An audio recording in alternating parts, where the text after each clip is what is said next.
Olá, pessoal, tudo bem? Estamos aqui novamente, continuando agora no caderno 17. Vamos lá, então. Aqui no caderno 17, nós vamos falar de nascimento. Então, o nascimento, gente, ele tem várias peculiaridades de ordenamento jurídico e tem um regime jurídico bem interessante e extenso. Detalhes que você tem que guardar, tá? E é isso. Ah, professor, como é que eu faço? Exercício. Você vai se deparando, eu vou botar bastante exercício para vocês aqui, para vocês irem treinando, faça o simulado, faça exercício.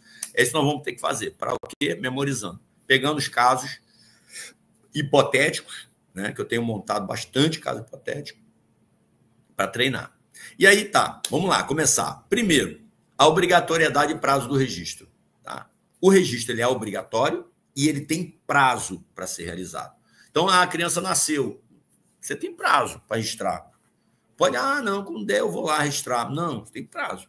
Então, é obrigado a registrar. E tem prazo. Quais são os prazos, professor? 15 dias a regra geral. Mas ele pode ir até 3 meses, a depender da distância da sede do cartório, ou seja, distância do domicílio de vocês até a sede do cartório. Então, pode se estender aí até 3 meses. Digamos, você mora numa cidade pequena, uma cidade distante, né? E aí tem essa dificuldade de registro, tá bom? Mas qual é a regra geral? 3 meses. Só se justifica, 15 dias. Só se justifica os 3 meses quando for constatada essa distância com mais de 30 quilômetros. Guarda isso, objeto de prova, com certeza.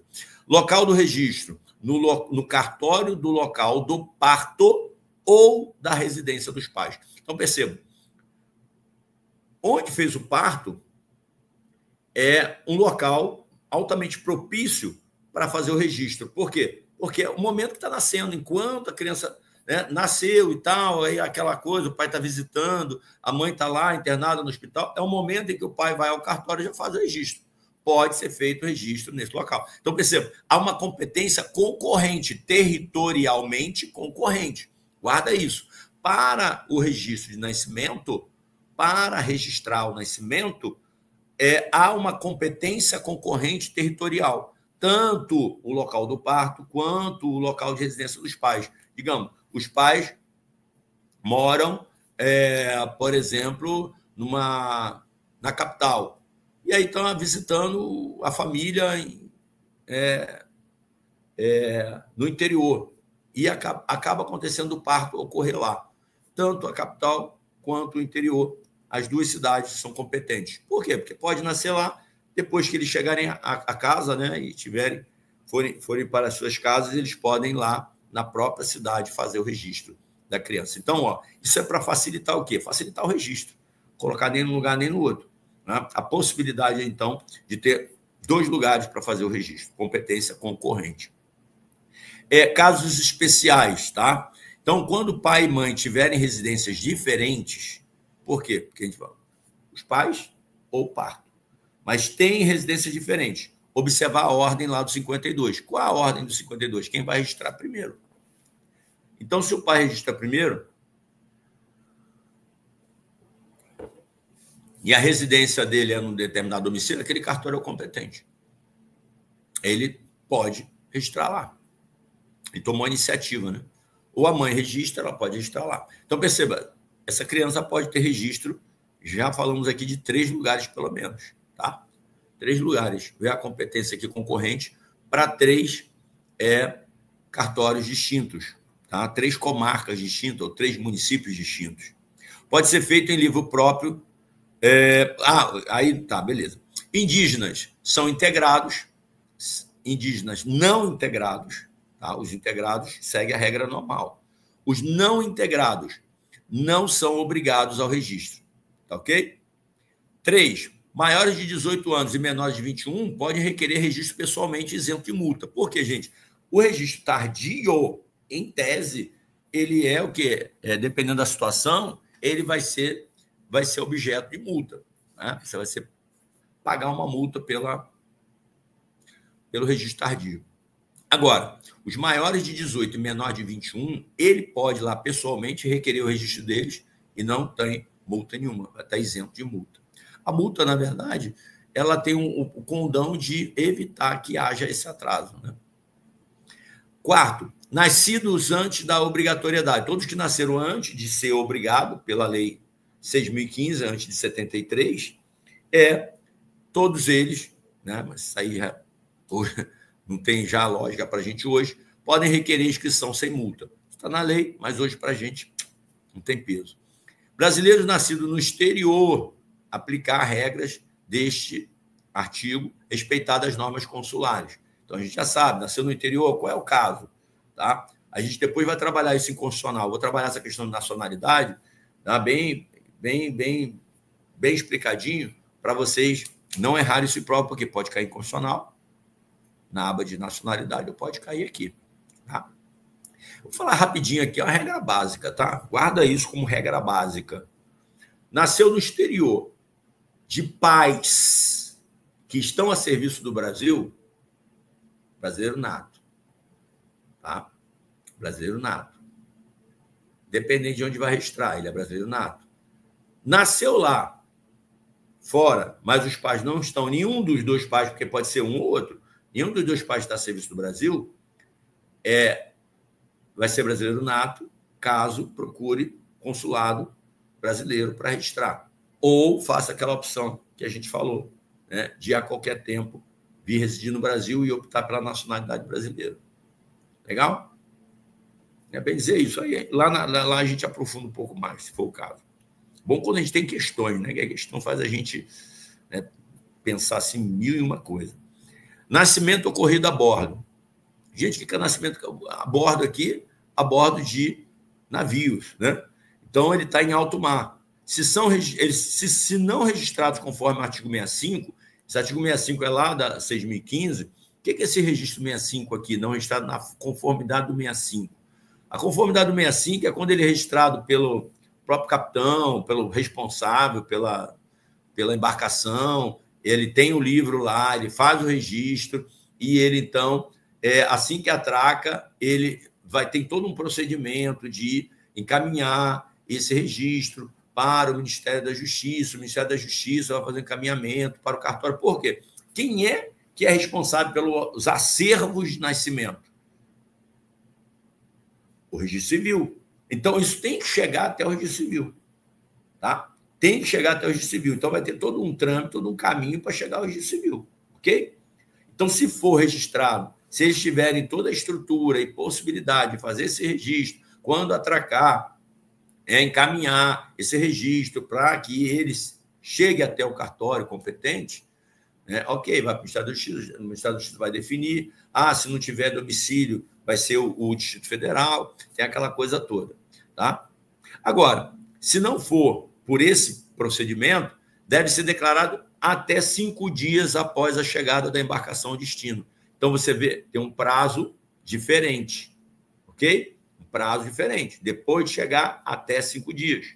Pode ser feito no cartório ou consulado competente, mas tem que ser feito até 5 dias após a chegada da embarcação ao destino. E aí, qual vai ser o domicílio, o cartório competente por fazer esse registro? Lá da onde vai se chegar o domicílio dos pais, tá? Ou de onde ele vai atracar, onde vai atracar também é competente, tá ok? Obrigados a fazer declaração de nascimento. Gente, pai e mãe, pode ser em conjunto ou isoladamente. Na falta ou impedimento de um dos dois acima, o outro indicado com prazo prorrogado em 45 dias. Então, ganha uma prorrogabilidade aí de 45 dias para o outro fazer, em havendo impedimento, né, de um dos dois. Parente mais próximo, maior, que estiver presente. Administrador do hospital, médico, parteira que assistiu o parto, né, ou que realizou o parto. Pessoa idônea da casa em que ocorreu o parto, presenciou o parto, né, fora da residência da mãe. Ok? Então, percebam, é um rol, isso aqui não sei nem o que está fazendo aqui embaixo, é um rol de pessoas que podem declarar o óbito. Porque, gente, a intenção é o máximo de legitimado possível. Então, na tua cabeça, quando você for olhar para a questão, olha lá todos que de alguma forma pode ter presenciado, que tenha interesse, ou você tem interesse, você não presenciou, você tem interesse. Você é um ascendente, você é pai, você é... A mãe com certeza participou, né? Mas o pai não estava, digamos. Mas ele tem interesse, um ascendente, né? Parente mais próximo, maior, qualquer outra pessoa, né? Um parente tem interesse jurídico nisso. Ou então pessoas que de alguma forma tomaram conhecimento ou participaram desse momento de nascimento. Tá? Eles têm o quê? Legitimidade para declarar o óbito, ok? Para que não haja o subregistro, para que essas pessoas sejam registradas, ok? Tranquilo?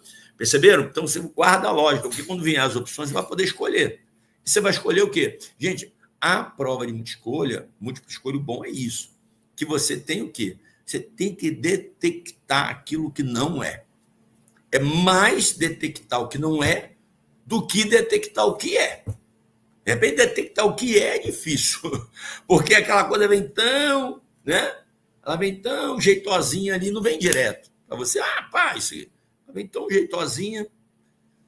E se você não tiver lido, não tiver feito uma revisão daquilo, eu imagino que muitos aí, quando fizeram o simulado, falaram, nossa, o simulado está fácil. Nossa, muito fácil simulado. E está tranquilo e tal. Poxa, que maravilha, ó. É mamão com açúcar. Mas, ó, se entenda, você fez uma revisão antes daquele assunto. Você teve contato com o assunto. Gente, qualquer um que tem contato com o assunto vai para uma prova de múltipla escolha, onde você não precisa escrever, você não precisa elaborar a resposta. Ela já vem ali, você tem que fazer uma escolha. Se você viu o assunto antes, você olha ali e consegue detectar. Isso aqui, pá, isso aqui não é. Você vai marcando, vai entendendo o que é, o que não é. Vai tirando aquelas que são as ridículas. E vai sobrar ali, de repente, uma ou outra que você vai ficar com uma duvidazinha. Nesse simulado agora, eu não botei nem tanta pegadinha. Eu trabalhei mais a questão, eu coloquei mais a questão trabalhosa, né? Mais hipotético, ver que cada caso que você chegou ali tem uma ou outra questão que era muito objetiva. A maioria você tinha que refletir, raciocinar. Por que isso? Tá? Mas eu não fiquei botando muita casquinha ali para você cair, não. Por quê? Porque a gente está na fase de aprender. A gente está aprendendo, a gente está rememorando. Então, eu quero que você identifique o que é certo, o que é errado, o que é certo, o que é errado. E vá consolidando conhecimento, vai consolidando. Pá. Porque o desafio a gente vai enfrentar na prova. Agora é absorver, tá bom? Beleza? Bom, nascido morto ou falecido no parto. Nascido morto, natimorto, né? Natimorto. Obrigatoriedade do assento, mesmo sem vida, tá? Se nasceu morto, ele vai ser registrado no livro C aux, né? Livro C auxiliar. Se morreu no parto, respirou, né? Chegou a respirar, mas faleceu, você tem que fazer 2 assentos, guarda isso, tem que fazer 2 assentos, você não vai fazer o assento de óbito direto, você vai fazer 2 assentos, o de nascimento primeiro e depois o de óbito. Por quê? Porque ele nasceu, ele adquiriu personalidade, ele concentrou, recebeu, inclusive, ai, caramba, algumas palavras talvez somem de cansado, né? Ele recebeu concentrou, recebeu os bens patrimoniais, possíveis bens patrimoniais, a existência, né, patrimonial, e depois ele faleceu. Ou seja, existe aí inclusive, há um interesse sucessório grande aí, tá? Há um interesse sucessório muito importante. Então, por isso que tem que registrar o nascimento. Porque adquiriu personalidade jurídica. Nasceu com vida, adquiriu personalidade jurídica. Tá? Ele concentrou nele eu agora perdi a palavra, tem uma palavra que é bem legal, que encaixa bem para que você já pense em sucessão, já está conectando com sucessão. Agora fugiu da minha mente. Mas nasceu com vida, adquiriu personalidade jurídica, aí depois ele morreu. Tá? Depois ele morreu. Então tem no meio ali, poucos minutos que ele respirou, houve toda uma transmissão patrimonial ou não, vai depender, né? Mas tem ali sucessão. Então, respirou, tem que fazer os dois com remissões cruzadas. Legal? Conteúdo obrigatório do assento de nascimento. Gente, isso aqui é qualificação. E você tem que aprender isso aqui, porque ele pode cobrar isso na prova de múltipla escolha. Você tem que saber o que não entra. Tá? Então, data, local, horário do nascimento, sexo do registrando.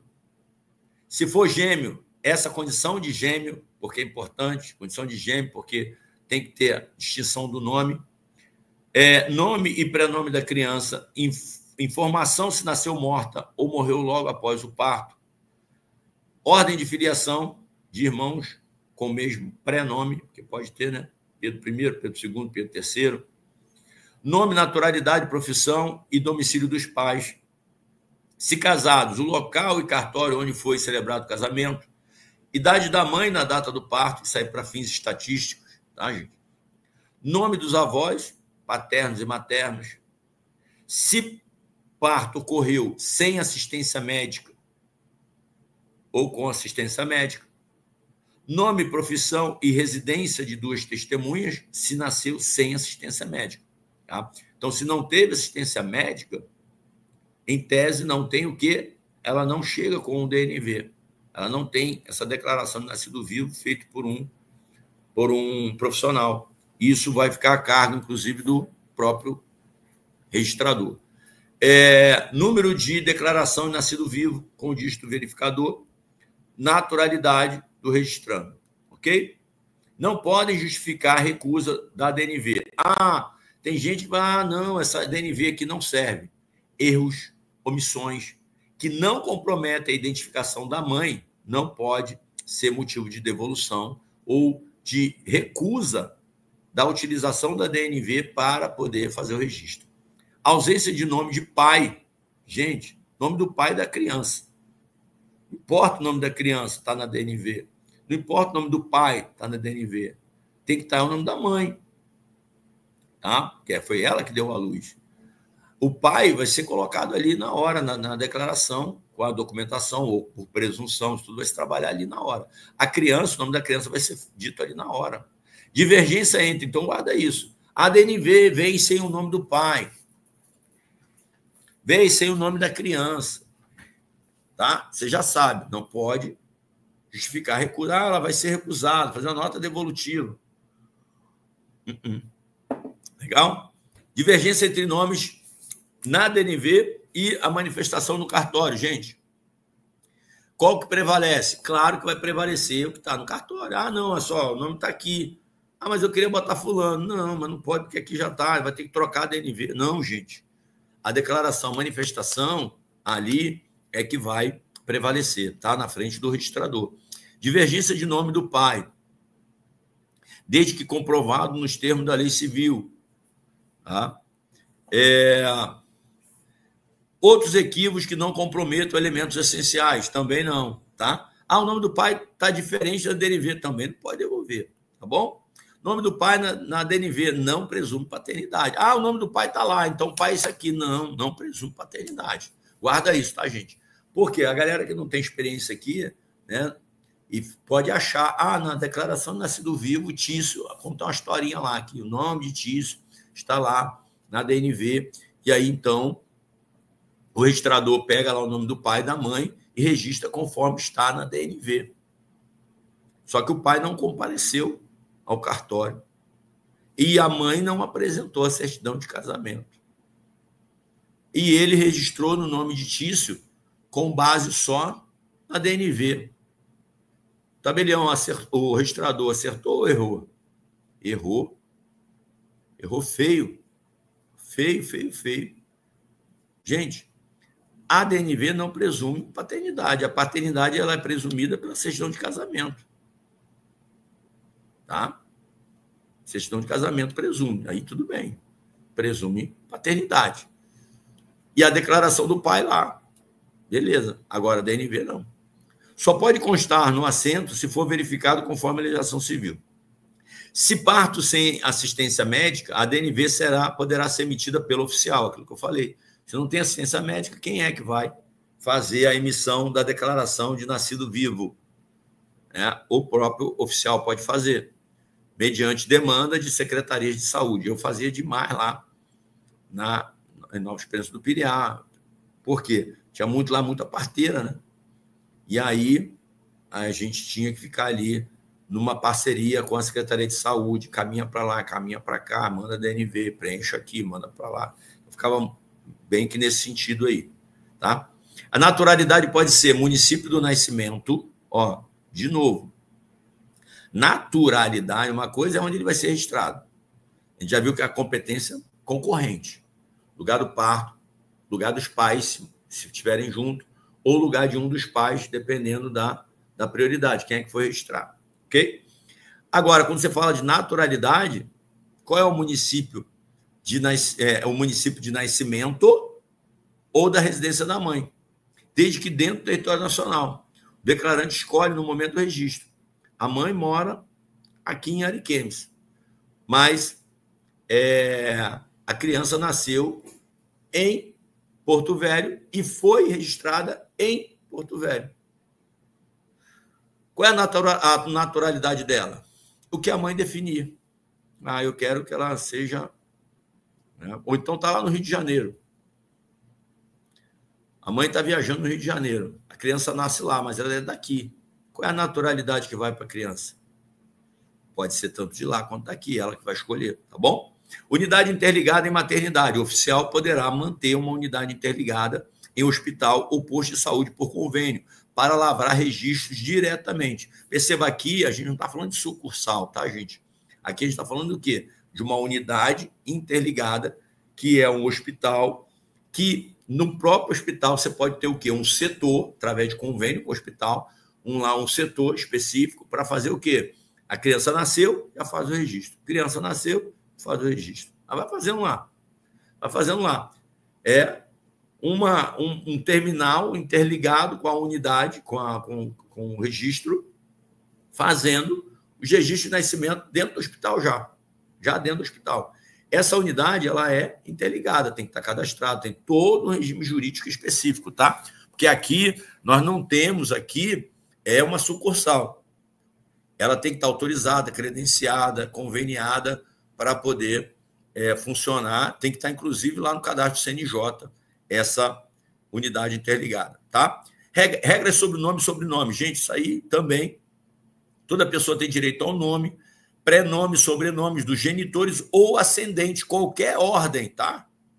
Porque fica aquela coisa, não, você só pode botar o sobrenome da mãe e do pai. Não, qualquer ordem ascendente, só tem que provar. Trazer uma documentação da ascendente do avô, do bisavô, inclusão de sobrenome de ascendente, não constante nas certidões. Exige documentação comprobatória da linha ascendente.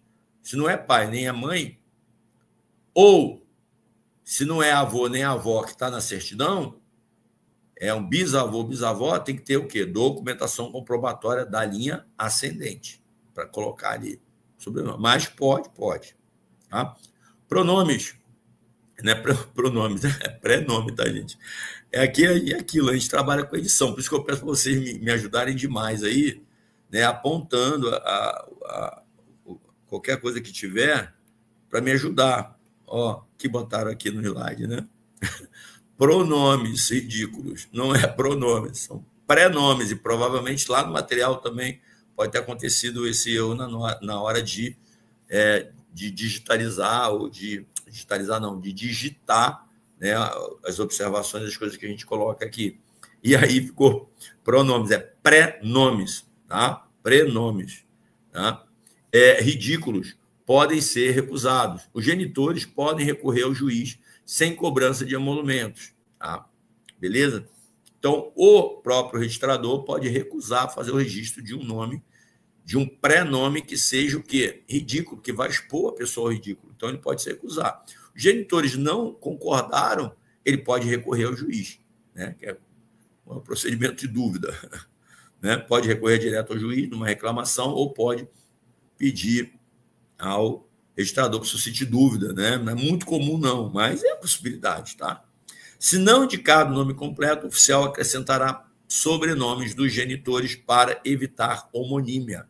O que é a homonímia? Homônimo, o mesmo nome, né? Então, nomes com a mesma fonia, nomes iguais, né? ok? Então, o sobrenome vai diferenciar. O oficial deve orientar os pais a acrescentar sobrenomes para evitar homônimos prejudiciais. Oposição ao nome registrado pode ser feito por qualquer dos genitores, até 15 dias ele pode opor-se ao nome que foi colocado. Lá no cartório já aconteceu, chegava uma mulher para poder fazer o registro do filho, ela registrava o filho, aí, tipo, alguns dias depois vinha o pai querendo trocar, ou então vinha o pai, registro que é o pior. Aí é uma confusão danada. Vem o pai, registra o filho, bota o nome lá que ele quer. Daqui a pouco, chega em casa, quando a mulher vai ver a certidão, é uma confusão, né? Quer dizer, se você não fez nenhum outro registro ainda, ok, dá para fazer ali em tempo e tudo mais. Agora, se já fez outro registro, não tem mais jeito. Aí é só com autorização judicial para colocar. Pode ser feito por qualquer oposição ao nome registrado, qualquer um, até 15 dias após o registro. Se houver consenso, será feita a retificação administrativa. Sem consenso, é um encaminhamento ao juiz competente. Então, é isso. Você pode fazer a retificação à margem. Se a mulher chegou em casa e tal, o cara chegou em casa, falou para a mulher qual era o nome da criança, né? Ela arrumou uma confusão. Se houver um consenso, ok. Se não houver consenso, vai ter que encaminhar para o juiz poder decidir.